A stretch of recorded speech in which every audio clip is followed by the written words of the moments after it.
Welcome back, double leg premium exclusive members. This is the exclusive show, and we're going to go over our bets for UFC Vegas 76. And we don't want to waste any of your time. We got a lot of plays to go through, so we're going to start it off with the main event. Sean Strickland, Abus Magomedov. You got anything on that one? I'm going Sean Strickland money line, and it's not like my most confident play on the card by any means, but it's basically just from a standpoint that Strickland's fighting all the top guys. He's tough. He'll be there for 5 rounds. We saw what he just did against Nasruddin Imavov, and if you watch Imavov, the dude was looking phenomenal against Chris Curtis, and he's a great fighter, and he's 6'3", he's athletic, and reminds me a lot of Magomedov, just as far as their size and quickness and stuff like that and striking. So I think Sean, if he just gets through that first 2 rounds, I think he'll take over this fight. I mean, Abus puts out a lot of explosive movements, and it's going to be a lot of energy. First main event in the UFC, only his second fight in the biggest organization in the world. This is just another day for Sean Strickland. So I'm hoping he pulls it off. I'm going with him on the money line, 1.4 units. Yeah, I'm on the Strickland side as well, but I'm not like too invested in it just because of the unknowns. But from what we do know, it's like you can't really. There's not like too much to invest in Abus at this price. It's not like anything crazy to where it's definitely worth the shot. Like you said what minus 140 on Sean Strickland, so I'm like I can't really get behind like a plus 120 on Abus Magomedov at this Right. point. So I just went with Sean Strickland by decision plus 220 for a half a unit because I think Abus can survive for 5 rounds if it does go to the third and fourth, fifth round.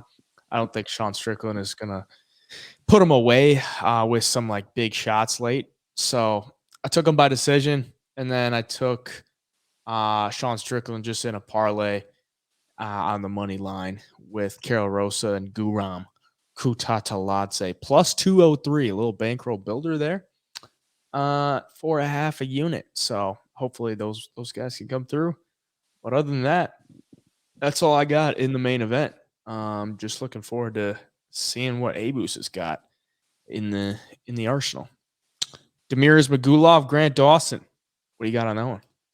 I think we're on opposite sides here. I wanted to get to Grant Dawson, but I tried to stay as technical as possible with my pick.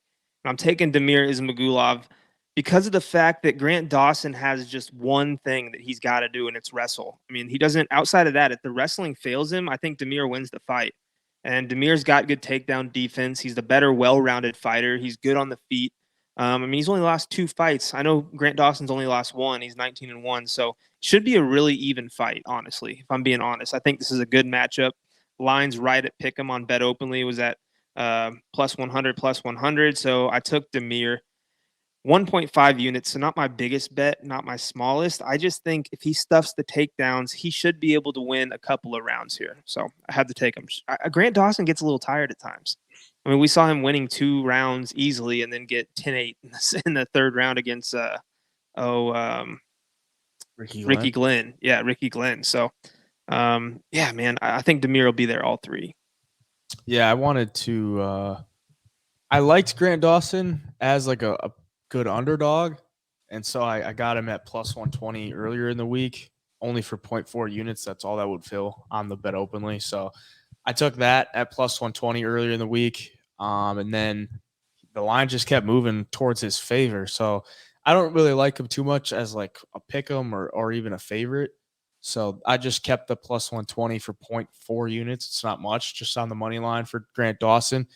Like I said, I liked him more as an underdog. I think that when I looked at him like a week or two ago, he was like plus 160, and I was like, yeah, I'd probably play that. When like once we got closer, and then the line just kind of moved, so I didn't really get the line that I wanted originally. So otherwise, I probably would have got a little bit more invested in it.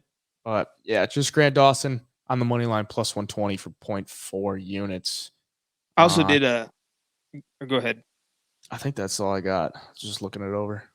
Yeah, I also did hedge out a little bit on this fight because if Grant Dawson wins, I don't think he subs him. I think Demir is good enough with his defense. think he wins by points. And on FanDuel, I was able to get Grant Dawson by points at plus 260. So I took him for a half a unit. So basically, if Demir wins, I'll win a unit. If Grant Dawson wins on points, it won't be nothing hurt. So just a little hedge out. I got a feeling that we could have a close fight in this one, and there could be talks of a robbery for this one between Ismagulov and Grant Dawson. So I wouldn't be surprised. Maybe if you could find a split decision prop. Yeah, might hammer that. You're getting like a grappler versus a guy who's probably going to want to strike. So it's like, what are the judges what are they going to reward? So yeah, exactly. Max Griffin, Michael Morales. What do you got on this one? I've got nothing. I'm too scared of this fight. I think Max Griffin could shock some people if I'm being honest, but I just wasn't confident on any side. I took Morales on the money line minus 220. I don't really usually lay chalk like that, but I do think he's just better everywhere the fight goes in this one. And the ceiling is just so much higher. Obviously, a lot younger. There's always that stat out there. It's like 6 years or younger, or whatever. They win like 70% of the time, something like that.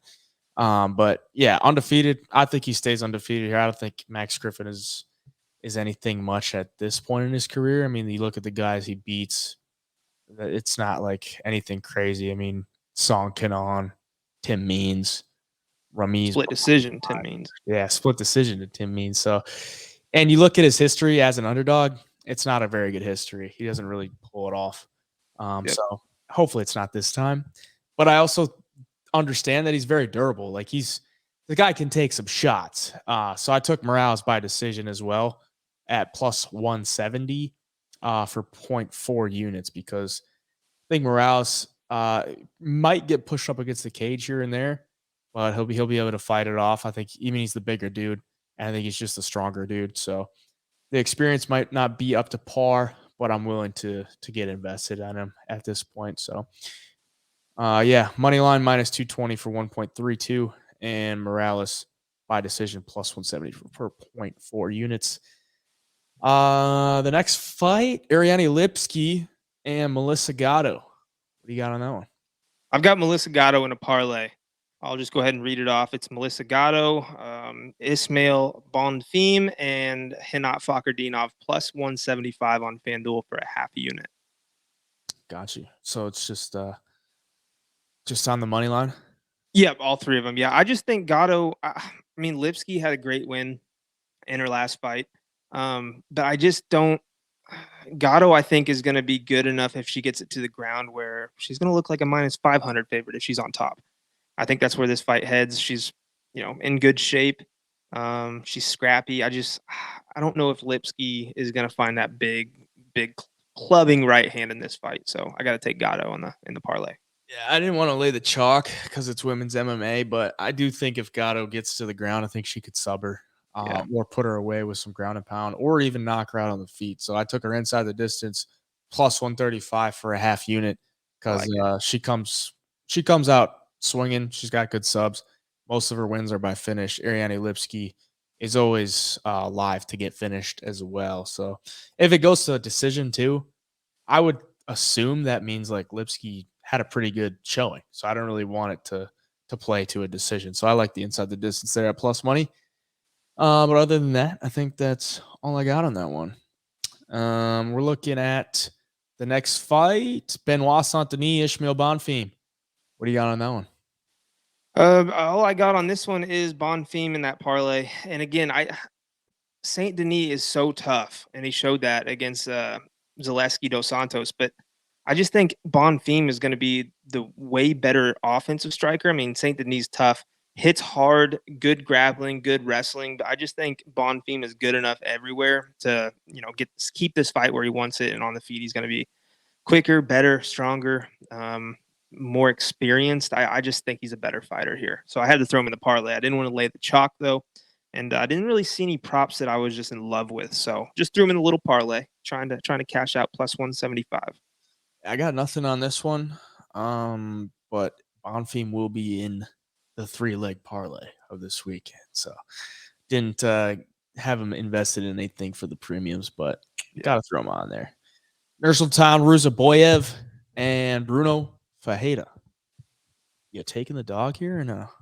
Oh man, I wanted to. I just got to see what he looks like at this level. There's I just keep coming back to if the guy's 34-8 and he's not in the UFC yet, like what's going on here? Is he just fighting people who suck? Is he not quite that good or not quite there yet? Even with a over 40 fight career at 29 years old or whatever he is. So yeah, I had to take Bruno Fajeda KO prop for just a half unit -115 on FanDuel. I think his power is pretty incredible, and Nursultan is pretty hittable. If you watch some of his past fights, he doesn't always, get knocked out. He's been knocked out, but it doesn't happen every time or anything. But he definitely gets hit, and we saw in the Gregory Rodriguez fight when Bruno Fajeda hits people, it's pretty powerful. So I had to take a shot on the KO prop. I went with Ruzaboyev inside the distance +275 for only 0.4 units, just for the fact that he's got a lot of finishes on his record, and he's a big mismatch as far as like the size and the length goes. And he's got the submission skills as well, so I like that. I also took him a little sprinkles, just 0.1 units for both of these. Round 1 sub +1,000, round 2 sub +1,400. So hopefully he can use that length and maybe hit a little right hand or something, and then hit the sub. So that's what I'm looking for there. And then I also got the under 1.5 in a parlay with the under 1.5 of the Brito and Wilson fight, plus I like it. 103 for a unit. Hopefully they come to fight. I think they will, because those 1.5s are pretty steamed to the under. So hopefully there's no like 3 to 4 minutes of like clinch control or anything Yeah. like that. But I don't see it happening, so I'm willing to lay it. Then I also got an underdog play here, plus 8.5 significant strikes for Ruzaboyev, just because that length is going to be a problem for Fajeda, and I don't see him being able to like land in combination as much because of that length. So if he does put him out, that's cool because we'll probably still be able to cover that. But the longer the fight goes, I just see Ruzaboyev being able to use the length and probably rack up some significant strikes from distance. I think that's it for that one. Keep her moving. Kevin Lee, Renat Fakhretdinov. The return of Kevin Lee. You taking him? This is my biggest, I guess, play on the card. It's only to win 1 unit, but I had to risk a little bit. 2 units on Fakhretdinov money line, and I've also got him in that parlay with Gatto and Bonfim. Oh man, Kevin Lee's last fight, Diego Sanchez, didn't look that great. It's been a while. It's been some time before that fight.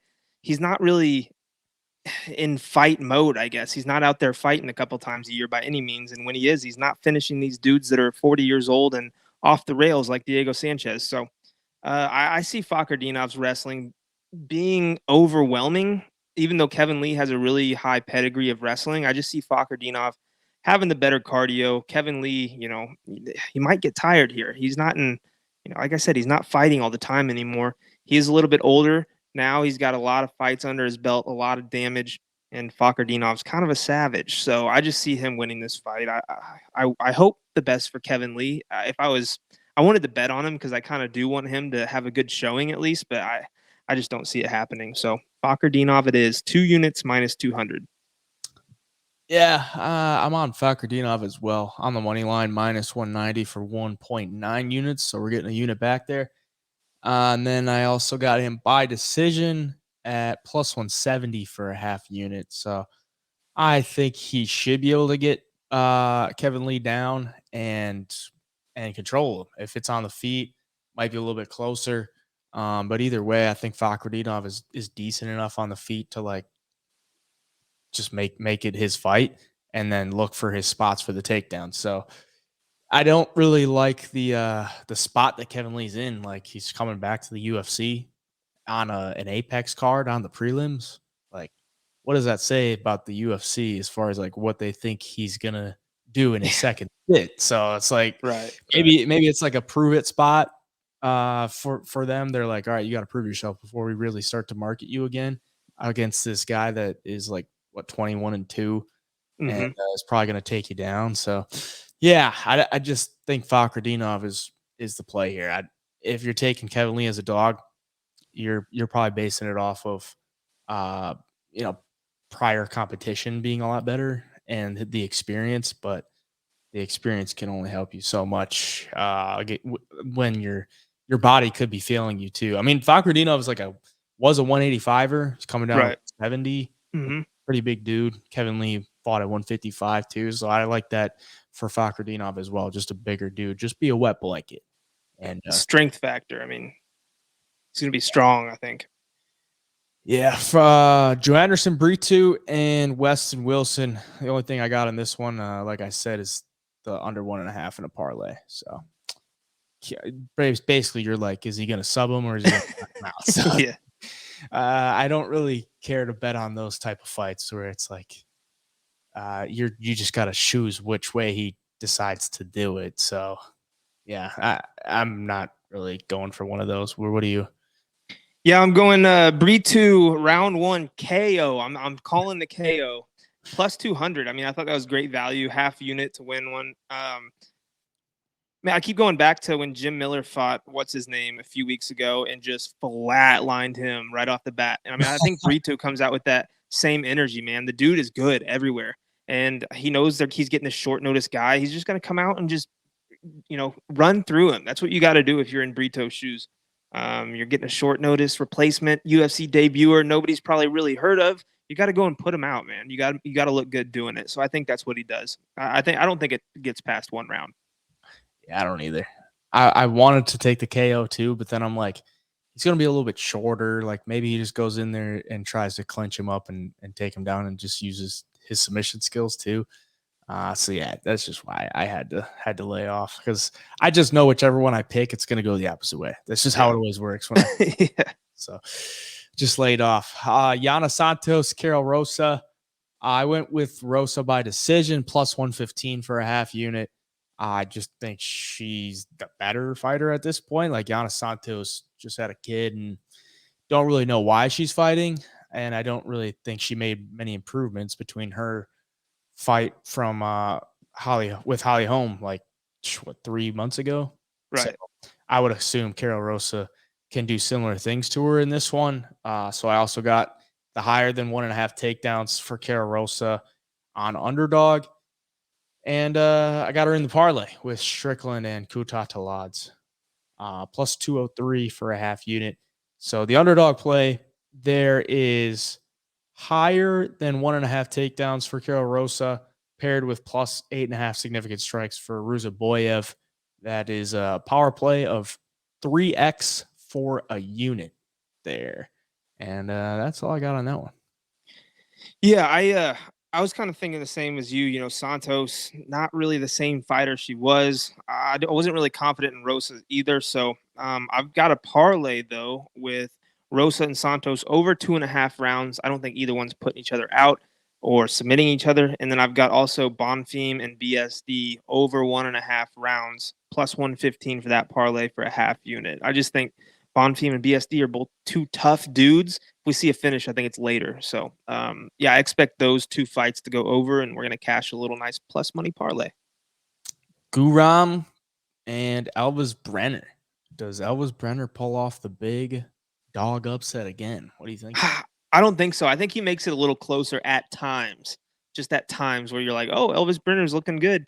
But I think Kutaladze gets it done. I think Brenner's tough, so I don't see Kutaladze maybe finishing him. So I took a chance on Garam by decision plus 135 for a half unit. Yeah, I got the same thing. Like it. Guram by decision. I got it at plus 140 though for a half. I got a little bit earlier in the week, so that's probably why. Yeah. And yeah, it's pretty much the same thing as you said. I think Brenner's pretty tough. I don't think Guram has like some crazy knockout power, nor like some crazy submission skills, unless he just comes out and pulls it out. But I think he should be able to get the win by decision there. And then we move on to another women's MMA fight. Ivana Petrovic and Luana Carolina. The free play of the week. Going to be the Carolina money line. Plus 200 I got it at for 0.8 units. I just think it's too much. This is women's MMA. You're getting a vet in Luana Carolina who has some pretty good striking on the feet. The only weakness is going to be getting taken down. I don't think Petrovic is going to be able to like take her down at will, nor do I think she's going to be able to just get her out of there in the first. So longer this fight goes, I think Carolina could rack up some damage on the feet. So I think she's worth a shot this week at plus 200. What do you got? Yeah, I'm the same way. I don't think Petrovic is that good if you watch her film. And Luana Carolina, world class or maybe national class in Brazil, at least Muay Thai. She's really, really good in that department. She's good on the feet. I think she's just going to be better, a little bit bigger too, stronger. So, yeah, man, I think this is just a UFC debuting woman. You don't really know what you're going to get. We could go out there and Carolina, the plus 190, like I got her at plus 200 for you, might look like the minus 200 favorite in this one. So, yeah, I had to take a chance for a unit plus 190. The first fight of the night, the most interesting one, Yeah. I think. Romanov and Ivanov. It's crazy that I got like 4 bets on, or actually 5 bets on this one because it's like kind of mid to low level heavyweights. So I got Ivanov by decision plus 275 for a half unit. I think that's just too good to pass up because Ivanov, his fights go to a decision all the time, and Romanov not too good when the judge or the fight goes to the judge's decision. So plus 275, definitely worth a shot there. I also got little sprinkles on him by round 2 KO at plus 1600 for 0.1 units and around 3 KO at plus 1800 for 0.1 units, just in case Romanov decides to throw in the towel there. And then I got fight to go the distance at plus 125 for a half unit.